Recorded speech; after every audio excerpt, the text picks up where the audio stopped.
Ne peut-il pas compter sur nous? Ne voulons-nous pas aller tous dire à tous ceux qui sont perdus que nous les voulons pour Jésus? Cherchons-les, savons-nous le prix d'une âme? Shalom, shalom à vous. 10e numéro de notre série consacrée au leadership serviteur. Nous allons dans cette émission que nous avons commencé depuis quelques semaines et où nous avons découvert ensemble ce qu'est le vrai leadership, explorer différents styles, plonger également nos regards dans le leadership à travers l'épître de Paul aux Romains, réfléchir à des applications pratiques de notre temps. Alors nous allons aujourd'hui faire une synthèse de ce parcours et donc lancer un appel.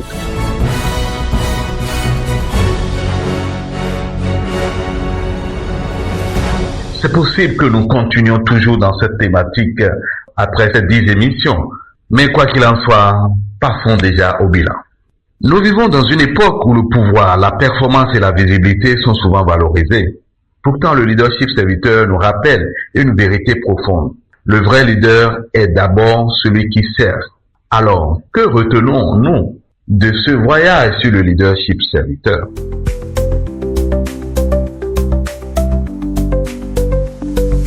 Nous avons d'abord vu que le leadership, selon Sander, se résume en 2 mots. Rappelez-vous depuis la première émission, influence positive. Il ne s'agit pas d'un titre ou d'une position hiérarchique, mais d'une capacité à inspirer et à guider. Nous avons découvert plusieurs styles de leadership: autoritaire, participatif, transformationnel, transactionnel, charismatique, chacun avec ses forces et ses limites. Mais un style s'est distingué, le leadership serviteur. Alors, il est conceptualisé, rappelez-vous, par Robert Greene List depuis 1970, et c'est un leadership qui inspire profondément et dont le modèle par excellence est Jésus-Christ. Dans l'épître de Paul aux Romains, nous avons compris les fondements spirituels de ce modèle de leadership. Dans les chapitres 1 à 4, nous avons vu l'importance du service, de la foi, de la grâce et de l'exemplarité. Dans les chapitres 5 à 8, nous avons vu la nécessité de l'humilité, de la patience, de la vie selon l'esprit. Dans les chapitres 9 à 11, nous avons parlé de discernement, d'équité et de soumission à Dieu. Et puis enfin, dans Romains, les chapitres 12 à 16, nous avons parlé de la maturité spirituelle, c'est-à-dire la reconnaissance des dons, l'amour sincère, la maîtrise de soi et la cohésion communautaire dont le leader serviteur doit faire montre. Enfin, nous avons vu des implications dans la vie pratique, que ce soit au niveau de l'entreprise, en famille, dans l'église ou dans la société.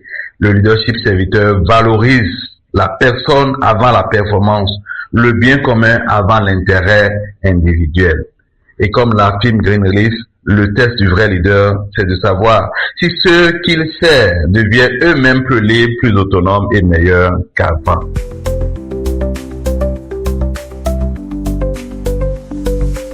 Alors, de façon pratique, comment devenir un leader serviteur aujourd'hui? En choisissant de servir avant de commander, en valorisant les dons et les talents des autres, en pratiquant l'humilité, la patience et l'exemplarité, en cherchant toujours le bien commun, mieux, même au prix d'un sacrifice personnel. Vous n'avez pas besoin d'une grande position pour cela. Dans votre famille, dans votre quartier, dans votre église, sur votre lieu de travail, vous pouvez influencer positivement en servant les autres. Écoutez l'appel du berger, il sait ses brebis en danger. En conclusion, le leadership serviteur est bien plus qu'une méthode. C'est une philosophie de vie. Il est universel, intemporel et profondément humain. Inspiré par l'évangile et confirmé par l'expérience du Seigneur Jésus en pratique, c'est une expérience que doivent adopter les organisations modernes.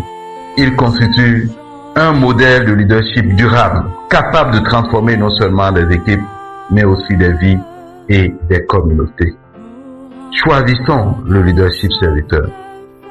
Alors, pour vous qui nous écoutez, devenez là où vous êtes des leaders serviteurs. car c'est en servant que l'on inspire, c'est en s'abaissant que l'on est élevé et c'est en donnant que l'on reçoit. Merci de nous avoir suivis tout le long de cette série. Restons engagés et humbles et inspirants et continuons ensemble à bâtir par le service.